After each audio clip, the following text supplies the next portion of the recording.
নমস্কার, আমি সর্বরী রুদ্র। আমার চ্যানেল ভবঘুরে আজ আমি ঘুরতে ঘুরতে চলে এসেছি রানাঘাটের নোকারিপাড়ায় শ্রী শ্রী জহুরা কালী মায়ের মন্দিরে। চলুন দর্শন করবেন, চলুন।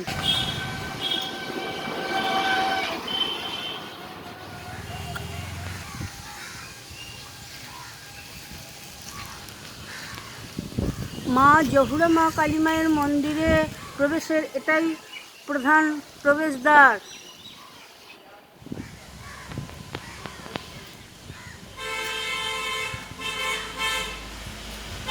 রানাঘাটের মাঠের পাড়া নিবাসী শিবকিশোর নন্দীর পুত্র যুগল কিশোর নন্দী প্রায়শই মাকে স্বপ্নে দেখতেন এবং মা তার কাছে পূজা নিতে চাইতেন, কিন্তু তিনি একদিন বলেন যে আমরা অতীব গরিব, কী করে পূজা দেব? তবে যদি তুমি গঙ্গা জল এবং ফুল নিয়ে সন্তুষ্ট থাকো তাহলে হবে।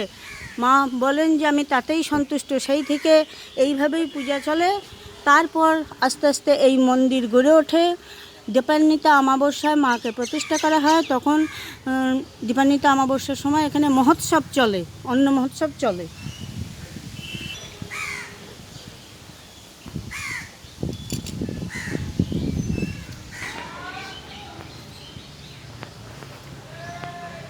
ভক্তরা নিজের মনস্কামনা জানিয়ে মাকে এখানে প্রার্থনা করেছেন এবং মনস্কামনা ঢিল বেঁধে দিয়ে গেছেন।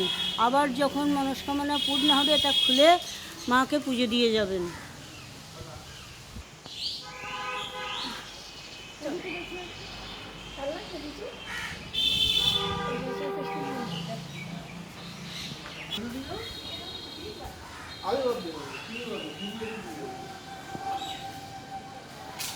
আপনারা শ্রী শ্রী জহুরা মাকে দর্শন করুন।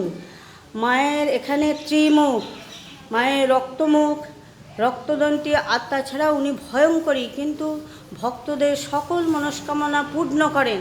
আর এখানে আরেকটি বৈশিষ্ট্য হলো এখানে কোনো পুরোহিত থাকেন না, ভক্তরা নিজেরাই পুজো করেন। মায়ের বেদি স্পর্শ করে মাকে প্রণাম করতে পারেন। মা এখানে শবশিবের উপর নেই, এখানে একটা বেদির ওপর উনি স্থাপিত।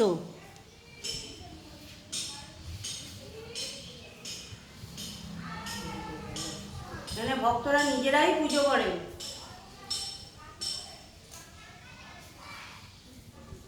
শনি মঙ্গলবার খুব ভিড় হয়।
মায়ের মন্দিরে প্রবেশের ডান দিকে আছে একটি তুলসী মঞ্চ।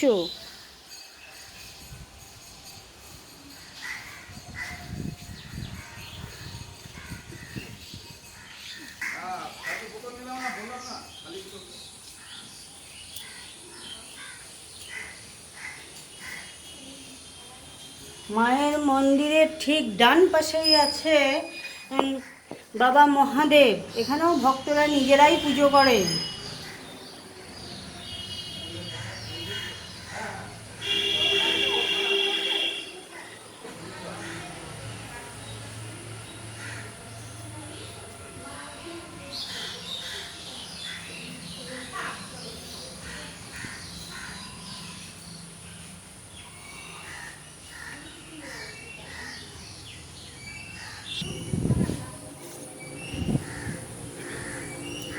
পাশেই আছেন গ্রহরাজ।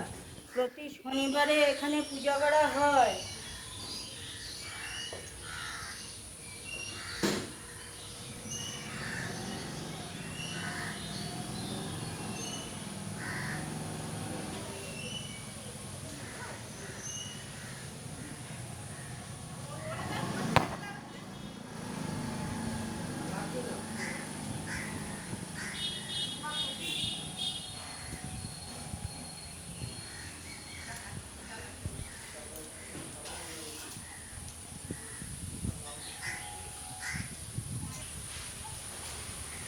মন্দিরে প্রবেশের পরেই, মন্দির চত্বরে প্রবেশের পরেই এই দোকানটা আছে। এই দোকানটাতে পূজার সব সামগ্রী পাওয়া যায়।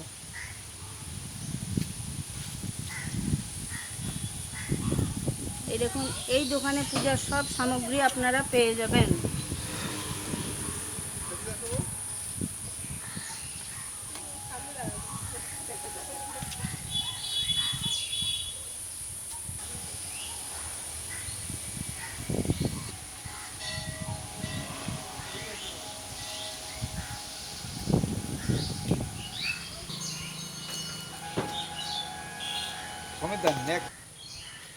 আজ এই পর্যন্তই। আবার কোনো দিন ঘুরতে ঘুরতে আপনাদের সঙ্গে আমার দেখা হয়ে যাবে। ততক্ষণ আপনারা ভালো থাকুন, সুস্থ থাকুন, আনন্দে থাকুন এবং আমার সঙ্গে থাকুন। আর হ্যাঁ, আমার চ্যানেলটিকে সাবস্ক্রাইব করে দেবেন। ভালো লাগলে লাইক, শেয়ার ও কমেন্টস করবেন। শেষ পর্যন্ত থাকার জন্য অনেক ধন্যবাদ। নমস্কার।